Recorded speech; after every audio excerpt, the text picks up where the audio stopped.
안녕하세요. 5월 8일 아침의 묵상 시간입니다. 오늘 함께 나누실 말씀은 창세기서 4장 1절에서 26절까지 말씀이고요. 오늘 나누실 말씀의 제목은 무너진 자리에서도입니다. 최초의 죄가 인간에게 들어왔습니다. 인간은 하나님과 함께했던 아름다운 에덴에서 쫓겨나서 고통의 세월을 시작합니다. 그리고 타락 이후에 이 세상에서 마주하는 첫 장면은 너무나도 충격적입니다. 형제가 형제를 죽이는 처참한 살육의 현장입니다. 오늘 본문에 등장하는 이 가인과 아벨의 이야기는 단순한 사건이 아니라 타락한 이후 인간의 상태를 아주 적나라하게 보여주는 상징이라고 할 수 있겠습니다. 우선 두 사람 모두 하나님께 예배를 드립니다. 그러나 하나님은 아벨과 그가 준비한 제물은 받으시고 또 가인의 예배는 받지 않으셨습니다. 왜일까요? 비록 성경이 자세하게 설명하고 있지는 않지만 중요한 차이가 있다면 오늘 본문의 아벨은 자기 양의 첫 새끼를 잡아 그 중에서 제일 살찌고 좋은 부분을 여호와께 드렸다라고 되어 있습니다.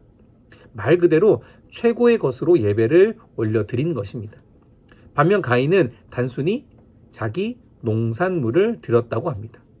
차이라고 하면 이것뿐인데 그 결과가 이렇게 달라진 것입니다. 자, 이 장면을 보고 이 장면 하나만 놓고 우리가 뭔가 평가할 수는 없지만 이 장면을 바탕으로 히브리서 11장에는요. 아벨의 예배를 믿음으로 드린 제사라고 설명합니다. 우리가 우스갯소리로 하나님이 채식을 별로 안 좋아하셔서 가인의 예배는 받지 않으신 것, 그런 것이 아닙니다. 문제는 뭡니까? 제물의 종류가 아니라 마음의 태도라는 것입니다. 자, 가인은 분노합니다. 그리고 하나님이 그에게 경고하시죠. 7절에 하나님은 너가 옳은 일을 하지 않으면 죄가 내 문 앞에 도사리고 있을 것이다 라고 말씀하시죠. 이 표현은 매우 생생한 표현입니다. 죄라는 것이 마치 짐승처럼 내 문 앞에 도사리고 있다라는 것입니다. 죄라는 것이 이미 인간 안에 들어와 있긴 합니다. 하지만 여전히 그 선택에 책임이 남아있다라는 것이죠. 허나 가인은 그 죄를 다스리지 못했습니다. 그 문을 열어버린 것입니다. 결국 동생인 아벨을 돌로 쳐 죽이고 맙니다. 이제 어제 말씀과 이어진 이 중요한 흐름이 있다면 에덴에서는 하나님과의 관계가 깨졌고요. 이제는 사람과 사람 사이가 그 관계가 파괴되는 지경에 이르렀다라는 것입니다. 하나님이 다시 질문하십니다. 가인아, 내 동생 아벨이 어디 있느냐? 어디서 많이 들어본 질문 같죠? 창세기 3장에서 죄를 범한 아담을 찾으시는 하나님의 음성, 아담아, 어디 있느냐? 그것과 연결됩니다. 하나님은 여전히 인간을 찾으십니다. 하지만 가인의 대답은 냉혹합니다.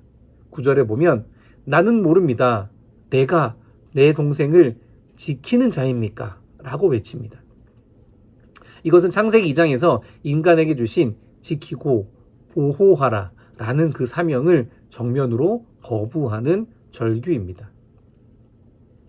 자, 그 사륙의 결과로 가인은 땅에서 저주를 받고 떠돌이가 됩니다. 완전히 버려지게 되죠.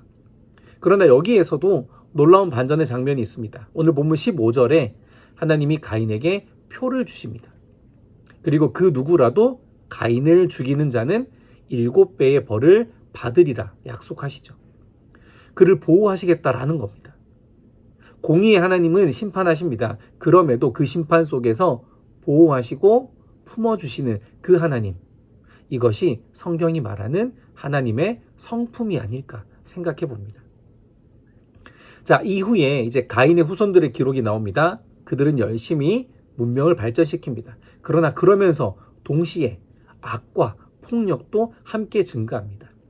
본문 23절에 아멕이 부르는 노래가 그것을 잘 표현해 줍니다. 인간으로서의 발전은 있지만 인간이 갖고 있는 그 악한 죄의 본성은 변하지 않는다라는 것을 여실히 나타내고 있습니다. 그런데 오늘 본문 마지막에 아주 희망의 한 줄기를 발견합니다. 이 세세의 계보, 그리고 26절 후반부에 그때부터 사람들은 처음으로 여호와의 이름을 부르기 시작하였다라는 기록입니다.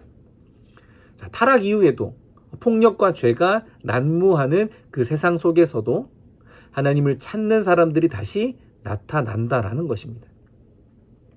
자, 지난 며칠간 우리는 창조 세계의 아름다움과 또 하나님과의 친밀한 관계에서 오는 행복을 보았습니다.